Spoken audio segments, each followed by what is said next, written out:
Hello everyone. In this module, we are going to be learning about NoSQL. So we have already learned about your RDBMS. And if you guys remember, I told you that in the RDBMS, we have the two main points with the because of which this RDBMS is still be useful. And what is that? RDBMS works when we have fixed schema. Plus, RDBMS is helpful when we need transaction support. So if we want all the transactions to either complete or fail, like if we want all of the transactions to work in one go, if that is the requirement, in such case, we go ahead and still we will be using RDBMS. So that is the unique selling point for RDBMS. And because of this, like no matter how many advancements we are making in the technology, no matter how many new databases are coming, still RDBMS continues to be widely used, and especially we are going to be using RDBMS in the banking system. So where we actually need all the active, all the transactions to get either completed or rejected. So because of that, we are still going to be using that. Okay. Now, if you talk about every company these days, so what they are actually doing, so they are trying to capture the data. Okay. So if you talk about, let's say, LinkedIn, so here what is happening, every action which you are taking, let us say you are liking a post, or if you are hovering over a content, or if you're messaging someone, or if you're applying for a job, so everything is getting tracked. This doesn't mean that they want to invade your privacy or they want to share your data with the third parties. But why they are doing? So that they can enhance your user experience by providing the personalized content based upon the interaction. So let us say you are interested in some software developer jobs. So they are going to be firstly collecting the data, and based upon that they are going to be showing you all the job posts which are related to your interest. So when you talk about the companies like LinkedIn, so what they are doing, they are making data driven decision. So in this one, what they do, they collect a vast amount of data, and based upon that data they reply you, so that you will be getting some personalized results. Okay. Even if you talk about Google, so what it is doing, so Google is well known for tracking users all across the various platforms. What it does, it gathers all your information about all the activities, about your preference, about your interaction. Google tracks you everywhere you go, whatever you eat, which photo you have clicked, everything. The Google has all the information. Even if you talk about banks, so they are also using this tracking. So when you are using a banking application, you may notice that shortly after certain actions, a representative will be calling you so that they can offer you certain loans or credit cards. So this is happening only because they monitor user behavior very closely. So what they do, they track every single click, and because of they just observe what the user is looking for, and based upon that they are going to be providing the results. And because of all these things, what is exactly happening, since they are collecting all the data, so that is the reason there is going to be a huge amount of data, and that data is that huge that it cannot fit into a single machine. So the major challenge which we faced in the RDBMS is the performance. Your performance degrades when there will be increase in data. So as the data volume will increase, your performance will degrade. RDBMS has started seeing some of the challenges, and because of that we are going to be having some scalability issues. We are also going to be having uh, like when you talk about the scalability, so what does it mean? So when your data is increasing, at that time your performance is decreasing.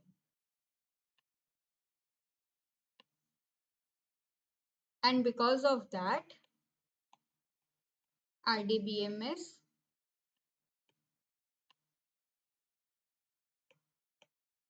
faces scalability issues.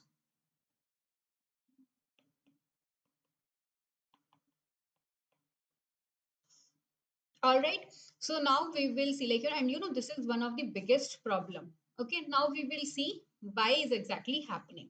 Okay, so let us say that this is you and you're working for a company like Amazon. Okay, now in this case, if you will see, sales are constantly occurring, correct? So if you are going to be using RDBMS to store this amount of data, you are actually going to be performing some normalization on that, which will involve creating multiple tables, because every table is going to be representing a single entity. Like we will be having one table for user, one for sales, one for customers, like that. Okay, so if you talk about normalization, so if we have a table, like let us say orders table, so there will be a again, like what is exactly going to be there, that is going to be storing all the values there, right?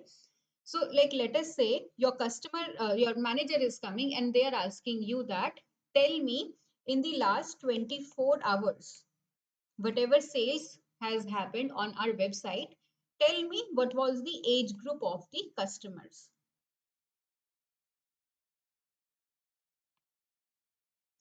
All right, based upon that, what you will have to do, first of all you need to gather the data. Like here, if let us say the major tables which you have, we have some sales table, we have some customer table, we have some orders table. So if they are going to be asking you, tell me about the sale which has happened in last 24 hours, what you will have to do? You need to gather the data from all these sources, correct? Now, if you talk about 80% of the information, whatever we require, in this case, that is going to be coming from different tables. So in this case, what you will have to do, you will have to go ahead and apply some join operation so that you can fetch the data from the multiple tables, join it together and present it to the manager in this case, right? Now, when we talk about joins, so joins are expensive and they are slow as well, especially when your data is going to increase more. So in the early days of Amazon, we had less data. So all of these three tables, they could actually fit on a single machine. At that time, when everything was inside single machine, so running a query where even if we are involving some join operation, so that was manageable because everything was local. Correct? So there was minimal network latency. But as the data grew, we started distributing it across multiple machines. And then there was also a need to scale all of them together.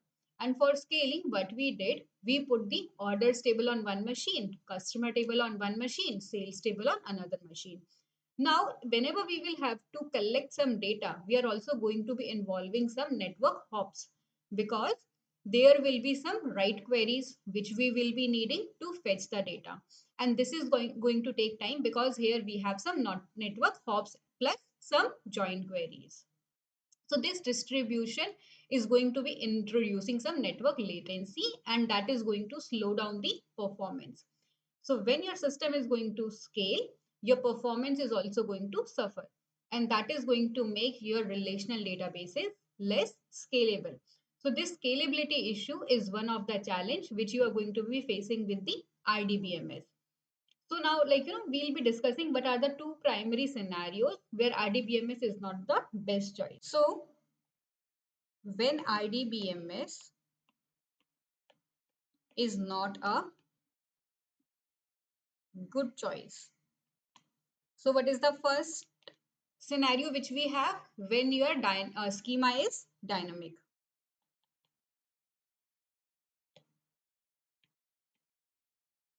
So like let us say you are talking about some product which you have listed on some e-commerce website.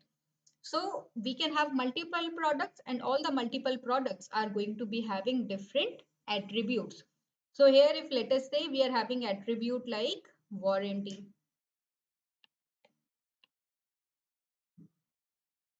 We are having something like battery life, some power source. On the other side, because this is some electronic. And let us say on the other side, we have some clothing. So for that, we will have attributes like color, size, fabric type, and so on. So if you will see in both of the cases, we have different set of attributes.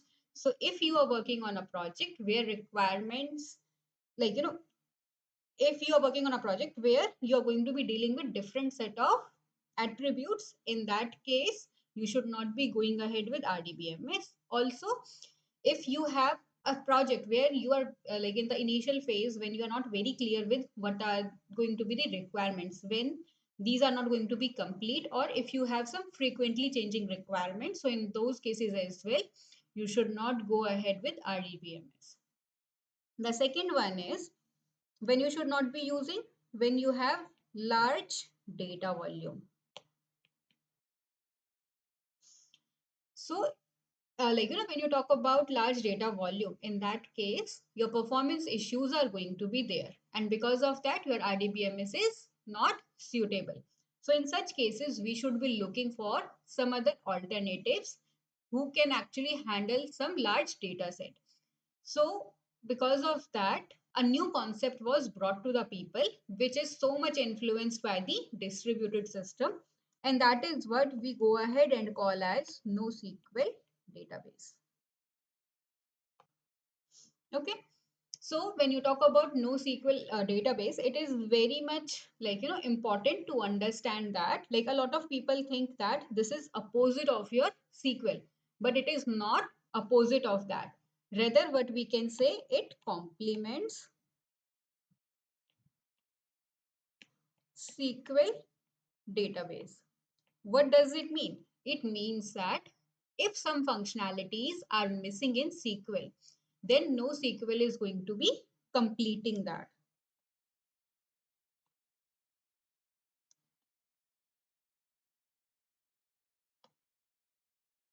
All right. So whenever any new technology comes, then it is always there on the top, correct? So the major issues with the traditional SQL database is rigid schema and the scalability limitation. So when you talk about NoSQL, so that introduced the concept of dynamic schema. All right. What does it mean? Here, if you are having different set of parameters, or if you have some changing requirements, then you can go ahead and make use of NoSQL. Plus, it allows native scaling. Now, what is the meaning of that? It means if you want to scale, then you should not be making any special efforts. It should be able to do it itself. So here your system is actually built in such a way that it should be able to scale itself. All right. So if you talk about NoSQL, so it is not a superset of SQL. NoSQL provides you the functionality which are missing in SQL. Now when you talk about NoSQL, so here we have four major categories, or you can say the NoSQL types. So that is going to be of four types. All right. And based upon what our requirements are there, we are going to be taking up all that, what kind of database to use in that particular scenario. So the first one which we have is your key value database. The second one is your document type database, or you can say document based database. The third one is your columnar database. And the last one is your graph database. Now we are going to be learning about all of them one by one. Plus, I'm going to be taking some of the scenarios where you will be getting a fair understanding that if you are dealing with different situations, then what you should be going ahead and use in those cases. Because here each of the database has its own set of requirements and a set of use cases. And we can only use in the scenario where they are supposed to be used. So they should be used only in those scenarios which suits their strength. Everyone clear? So when you talk about some of the traditional databases like your MySQL, Oracle, so they all are great, but they were not able to scale themselves in effective manner. Also, when the internet grew, at that time we actually had a lot of data, and it was difficult with the RDBMS that we can fit all of those things in one database, in the relational database. So that is the reason your NoSQL comes into the picture. Now let's discuss what is your key value database. Okay, so this is the first type of NoSQL database, and you might be familiar with the key value pairs from the data structure like dictionaries in the Python. So when you talk about key value database, so this is also very much similar to that. It is going to be storing your data in pairs. Here every date, every entry in this database is going to be having a key and a value. So you always go and structure your data in the pairs.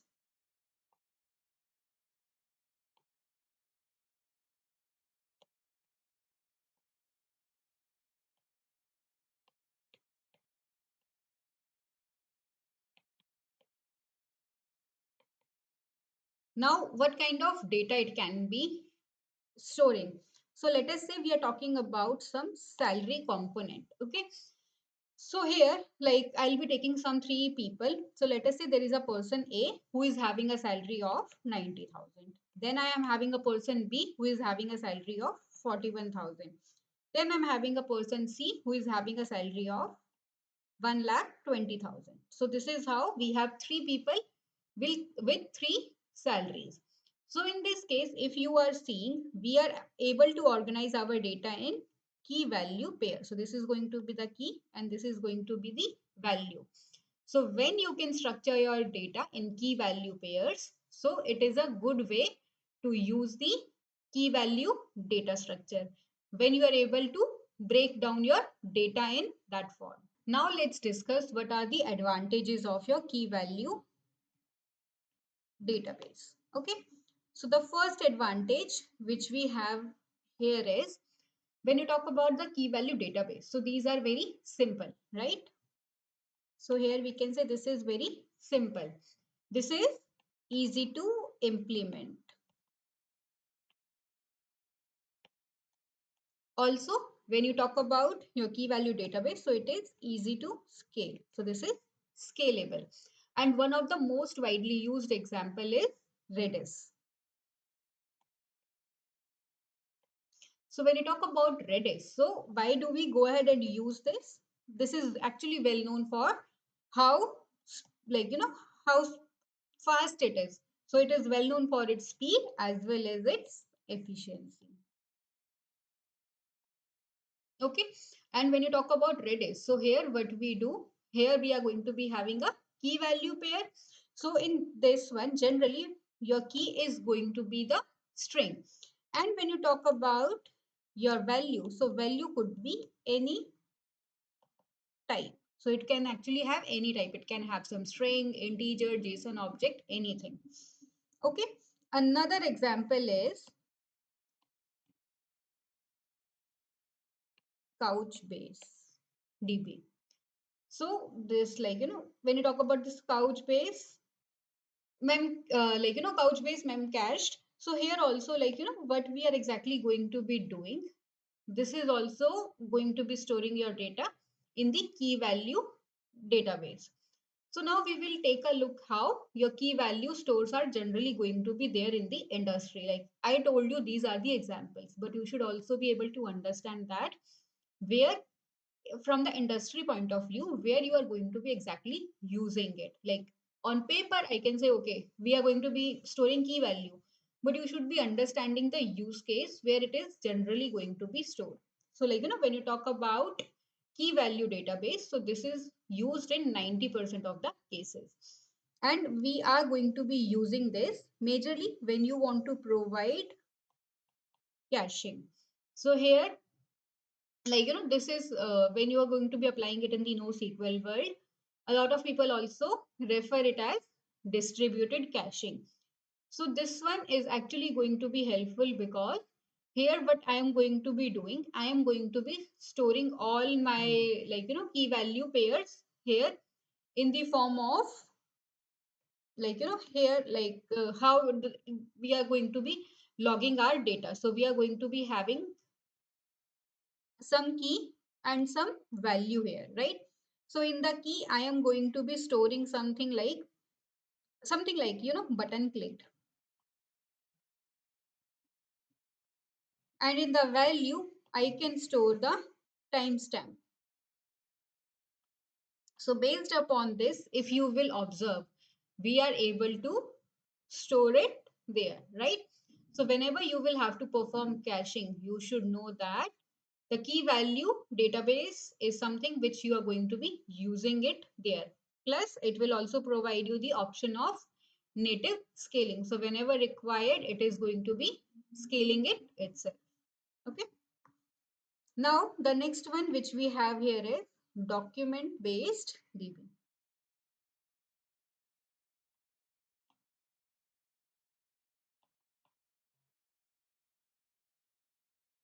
So when you talk about document based DB, what we will be exactly going to doing, whatever data we have, that we are going to be storing in the form of JSON.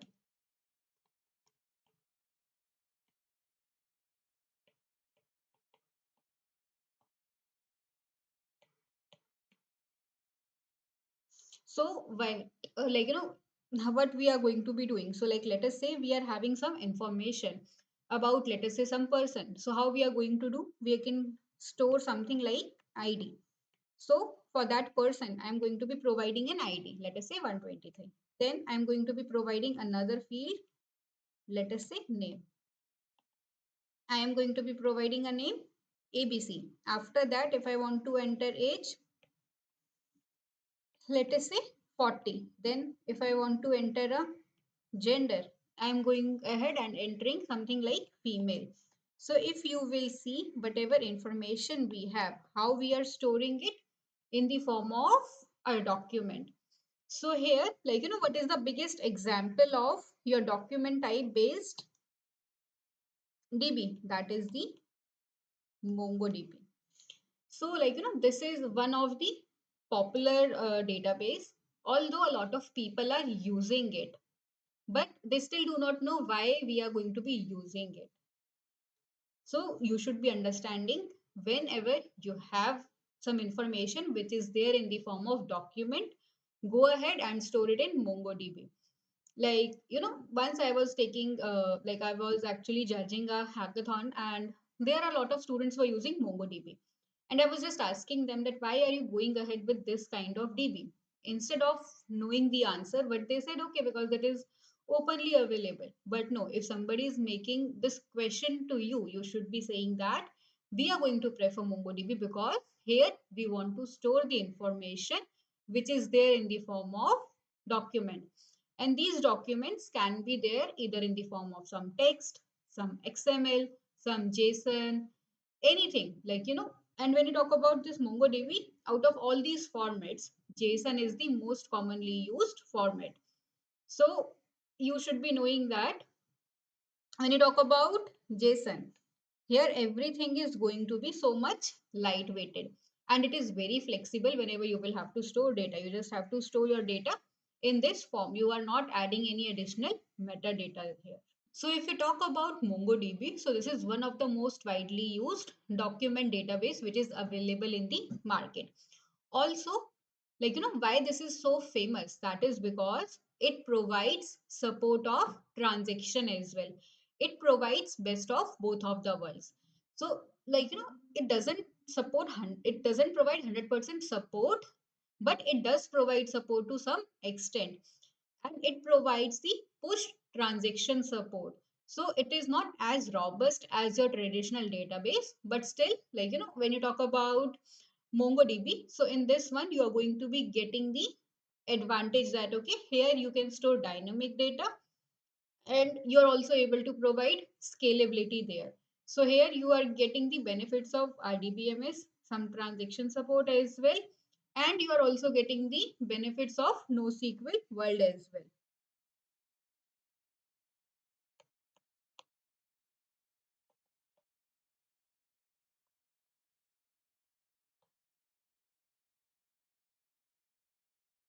And because of this thing only, a lot of people are going to be preferring it. Okay. Now, like, let us say you want to store some information like Aadhaar card. Okay. So that is one of the most common use case where you can go ahead and use MongoDB because of its adaptability structure.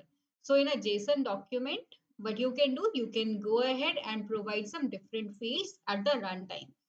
And when you will be talking about all these records, you should be understanding that the complete JSON object represents a single record. So here, this one is entirely one single record. So that is what is like going to be the major point here when you talk about a document type based ID. So whatever entry you want to do, provide it in the form of JSON and that is going to be entered there. Okay. So here what we will be having in the JSON, we will have some key value pair, but individual one entry is not going to be in record. The entire JSON file with all the key value pairs are going to be one record there. So that is what your um, document type based ID is going, document based DB is going to be there. Now let's discuss what are the advantages of this. So the first advantage is it provides best of both worlds.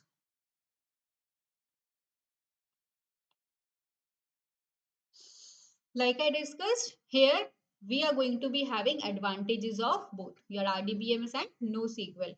And because of that, this is a powerful choice for many of the application. And that is the reason this database is one of the hottest in the market right now. The second advantage is since it is using JSON, so it is actually having a lightweight JSON structure. So you are not providing a lot of metadata. Here what we are doing, we are just taking a JSON where only the concrete information is going to be there. So because of that, it will be easy to manipulate our data. It's easy to read our data. It's very light and very easy to use. The third advantage is native scaling. So whenever you will have to scale your data, it is going to be performing it automatically. It provides the support of automatic sharding. So if in the interview anybody is asking you that I want to use a database with the automatic sharding functionality, so you know which one to use, you can go ahead and use MongoDB in such of the cases. All right. Now let's discuss the next database, which is your Columnar database.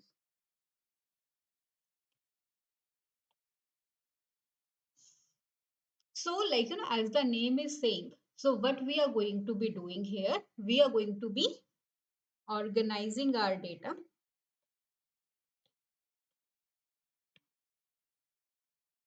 column wise.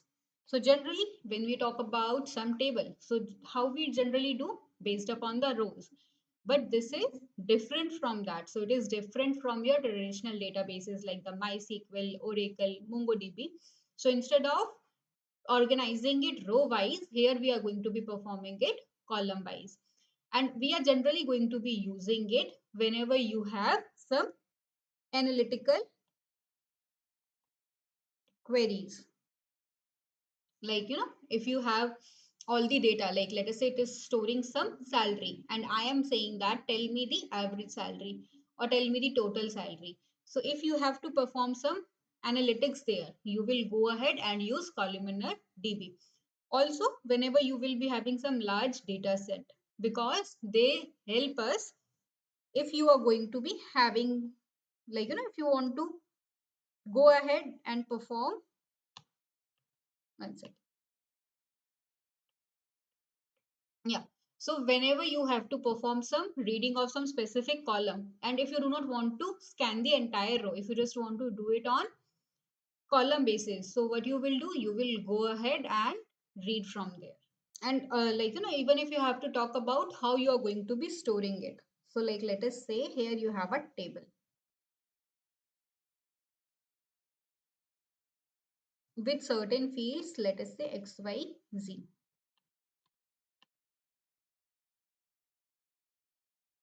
So generally, if you ever want to store it, let us say we have some hard disk and here I want to go ahead and store all my data. So how you are actually going to be storing it out? So you are going to be taking this entire row and store it here. You will take this entire row, store it here. Entire column, store it here. So that is how your traditional database is going to be working. But if you have to talk about columnar, so how it is going to be there?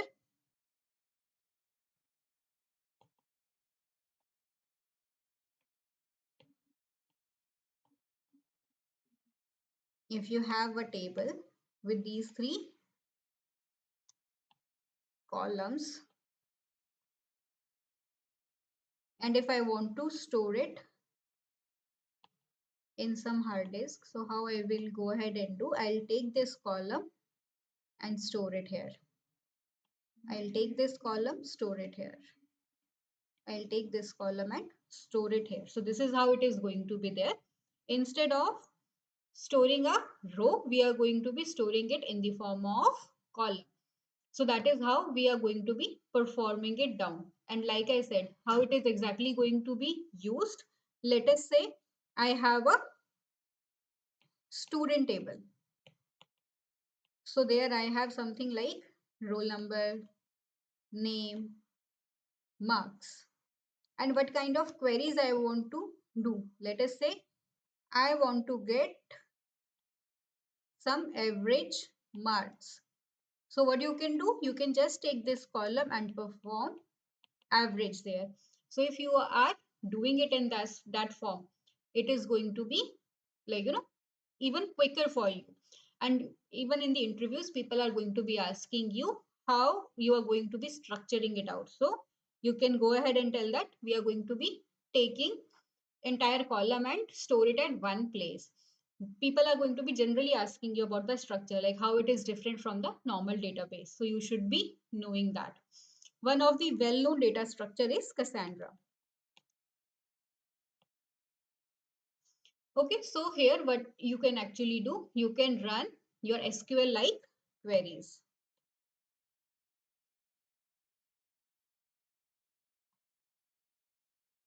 You can go ahead and perform some average or some analytics you can perform there. But here you are going to be having the advantage that you are going to be dealing with dynamic data.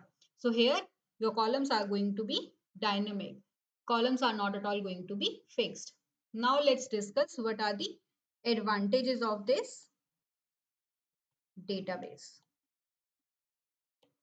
So like, what is the most primary advantage of this? That this is going to be performing fast aggregation. Since here we are taking one data and we are performing some analytics there. So it is going to be providing you the results in the faster manner. Plus here you are able to group your data. Like, we are taking one column and we are performing grouping there. So this is generally like, majorly it is used when you have to perform some analytical task, like calculating the maximum, calculating the minimum. Like, here I can go ahead and ask, okay, tell me the average marks or tell me the minimum marks, tell me the maximum marks. So if you have such kind of analytics, so it is like a very good approach to go ahead and use columnar database because it makes your aggregation analytics more efficient. Like, when you run your aggregation queries on the traditional database, so the operations can be expensive and it can also be time consuming. On the other side, when you talk about columnar database, so they optimize these queries by grouping values column wise. So here, like, when you execute the aggregation query, the database can quickly fetch all the data from the column. So that is how you can actually get the results in the lesser time. Okay.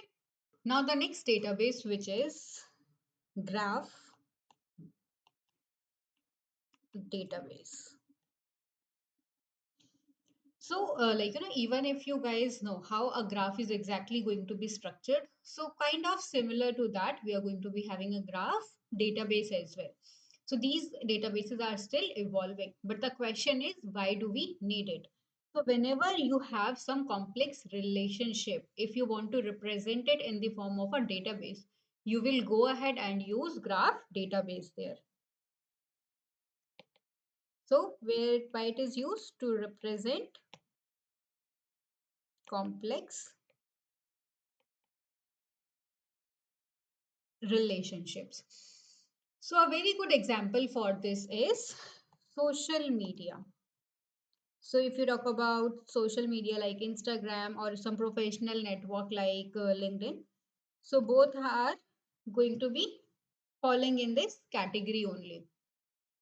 So when you talk about a social media, you are going to be connected to certain people and those people are going to be connected to others. And that is how we are going to be creating a complex web of relationship. Like this is one person. Now this one is going to be connected to some people here, right? Now these ones are going to be further connected to some people. This can also happen that this person is also connected to this person. Now they can also go ahead and be connected to some different persons. So if you will see, we have some huge data here with us. If you will see, we have a complex web of relationships.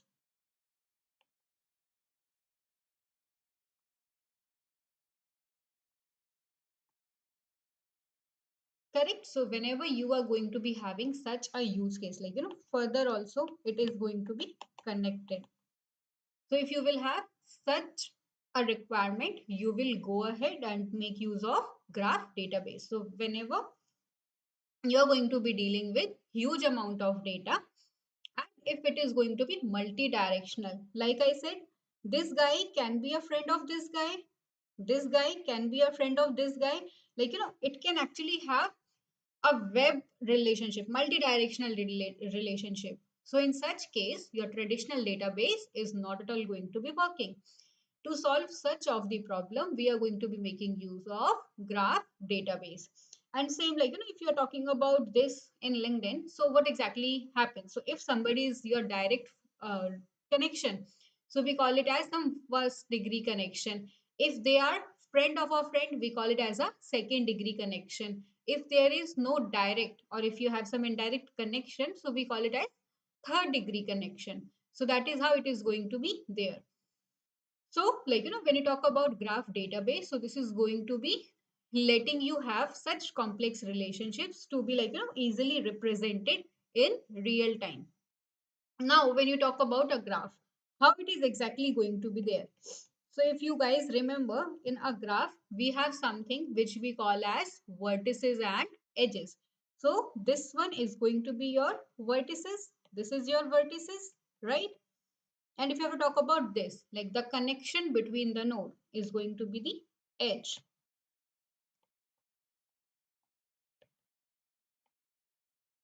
right? So when you talk about a graph is going to be having connection of vertices and edges. So when you have to talk about storing a data, so in the vertices, you are going to be representing the entities. So there you are going to be storing some of the entities, like, it could be some person, friend, anything like based upon the use case. And when you talk about edges, so what you are going to be doing in the edges in a database, here you are going to be storing the representation, sorry, the relationship between entities. Like I said, first degree connection, second degree connection. So here if you talk about like the graph representation, so edges are optional because not necessary, like let us say you are creating your profile on Instagram, not necessary for you to follow anyone there. You can still be standing there, you can go ahead and search some data in the explore section, right? So not necessary for you to connect to the other person. But if you talk about you, like you should be having a profile there. So when you talk about the entities, so these are the essentials. All right. So one of the example of your graph-based database is Neo4j. And this is one of the new market leader.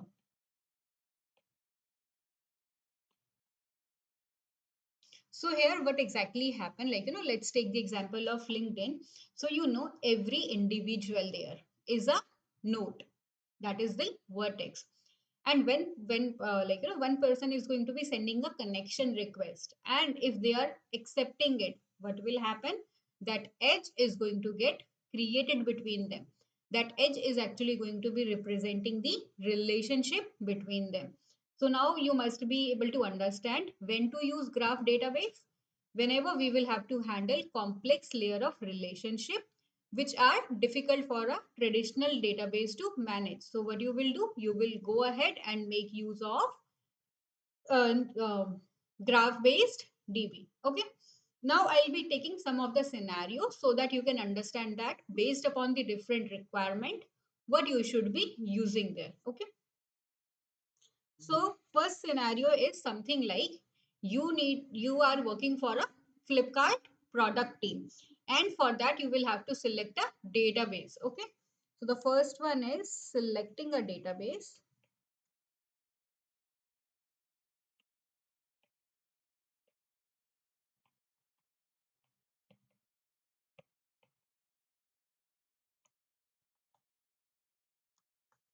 So if you talk about Flipkart, so here you are going to be working on different products, right? So you will have to decide that what data storage you are going to be picking for all those items in the product hierarchy. Like let us say we have a product P. Now inside that you can actually have different products. Example, if I talk about the major category, that is mobile. Now inside mobile you can have different kinds of mobiles, right? So before selecting a database, you should be understanding few of the requirements. Okay, what are the requirements here?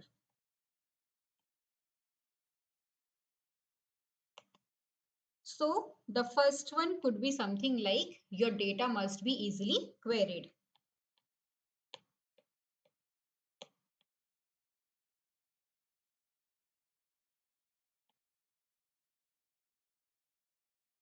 Okay, what could be the another requirement? You should be able to build relationship.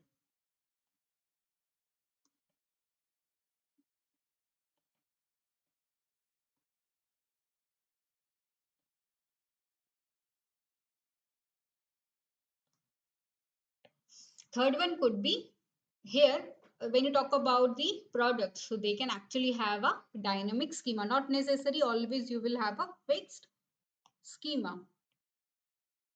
Even if you guys have noticed, when you talk about phones, if you will go to the like all the specifications, sometimes you will feel that not all the specifications are same across all the different phones. Some will mention some of the specifications where the other phones might be focusing upon the other set of specifications. So even those set of specifications are going to be different across different phones. Also, like one more requirement I am having here, that your system should be able to scale.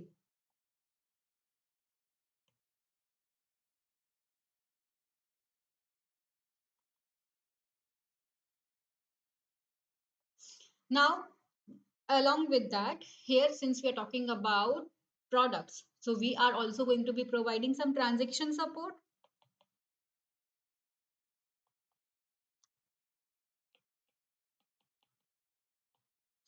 So if you will see, these are the basic requirements. Now for all of these needs, we are going to be making a combination, like since I am saying we are going to be needing a transaction support, so you need, like you are going to be needing a combination of RDBMS plus your NoSQL.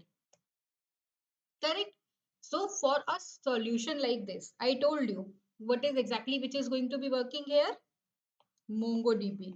Because when we were discussing about MongoDB, I said what MongoDB is exactly going to be doing? It is going to be having a dynamic schema, We are going to be storing it in the form of a document, plus it will provide a transaction support. So when you will be choosing a solution like MongoDB, it is going to be offering you flexibility, scalability, plus support of dynamic schema. So it is going to be a good choice for all those things. Okay.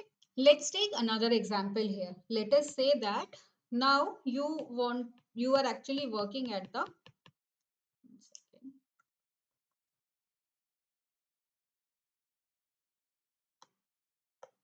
yeah, now it is working. Yeah.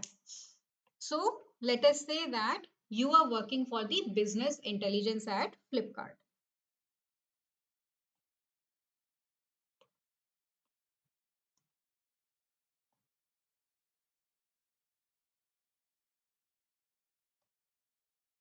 So here, like, if you are going to be joining, like, let us say you're joining the Flipkart business intelligence team. So here at the end of the day, you will actually have to generate a sales report,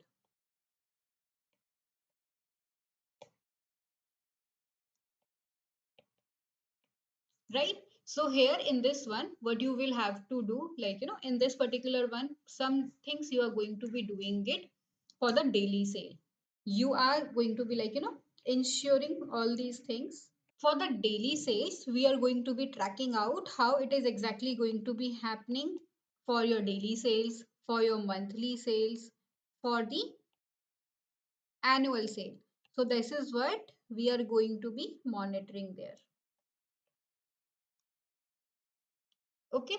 Now let us say they are having something like big billion sale.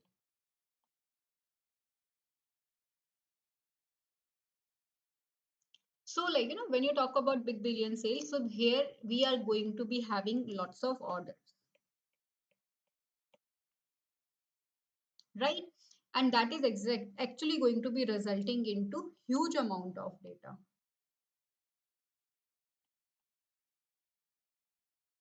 Correct? In that case, they will have to deal with such a huge amount of data and they want to get some insights out of that data.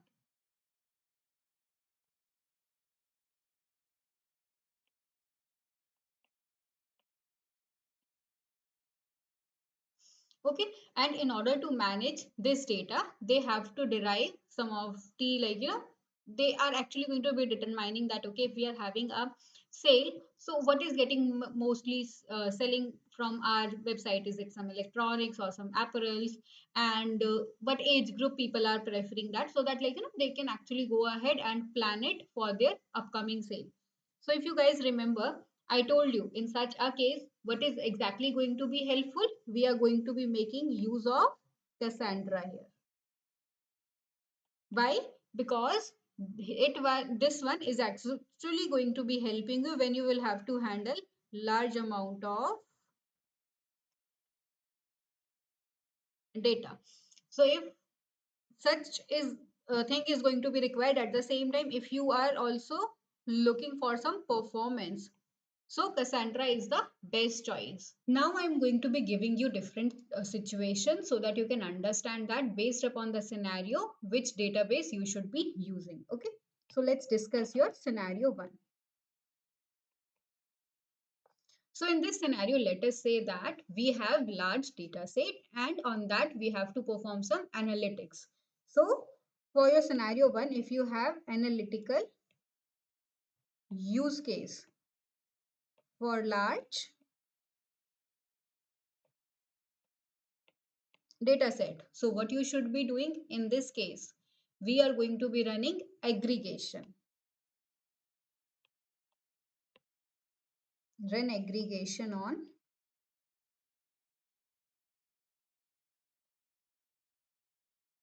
large data sets.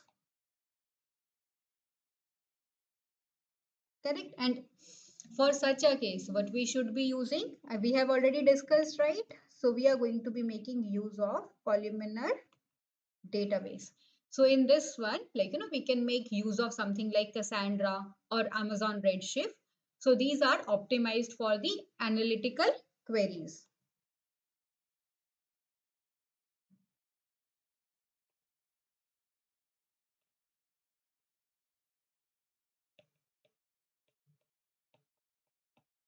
So these are the best one for the analytical queries, and here you can run aggregation on the large set.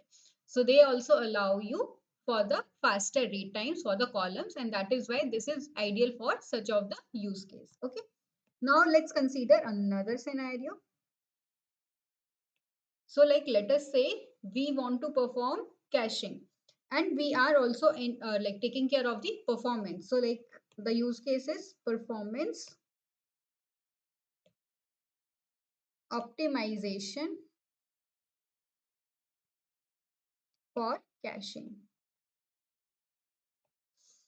So here what is exactly happening?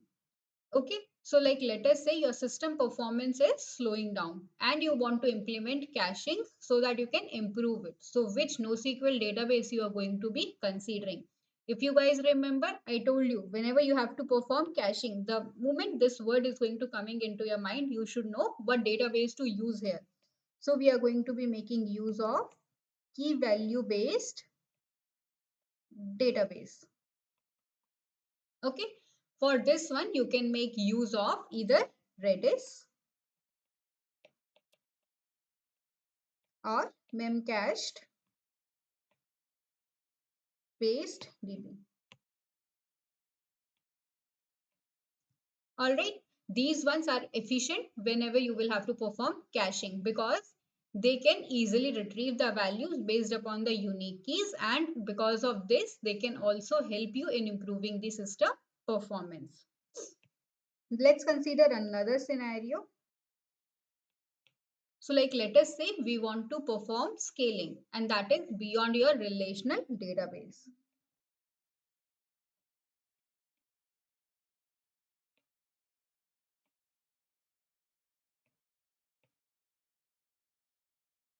So if this is your use case, like let us say you are working with relational database, but you are facing some scalability issue.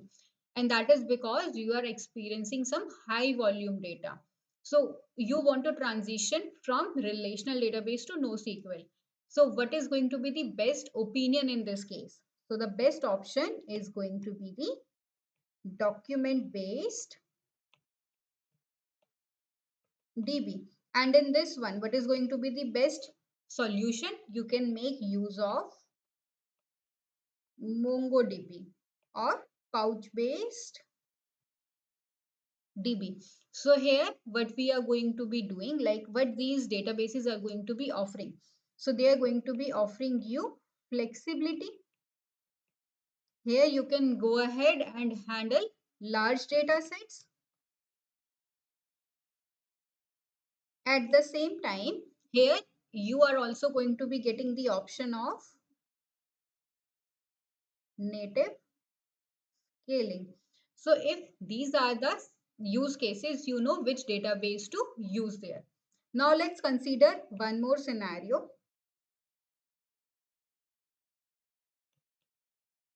So let us say that you have some complex relationship. So if you want to manage complex relationship, and here you're also having some large data. So I told you in this case, what is going to be the first one, since here you are dealing with the large database, plus you are having something which is complex database. And this one, you know, you cannot manage by a traditional RDBMS. So what is going to be the database which you will use here? So the first most is going to be the graph based DB. And is this one, what is going to be the solution? That is going to be your Neo4j. So these ones are actually handled whenever you have to deal with the complex data, complex relationships. Okay.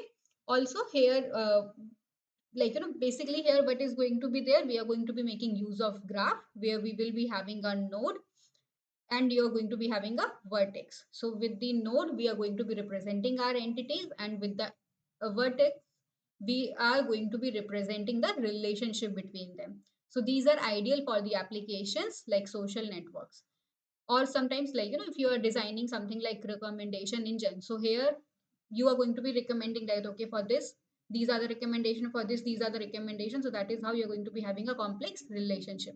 So with the help of this, you must be able to understand that based upon the scenario, what kind of database to prefer.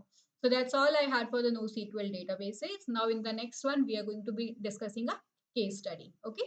So till then, happy learning, guys, and I will be meeting you in the next module. So bye bye.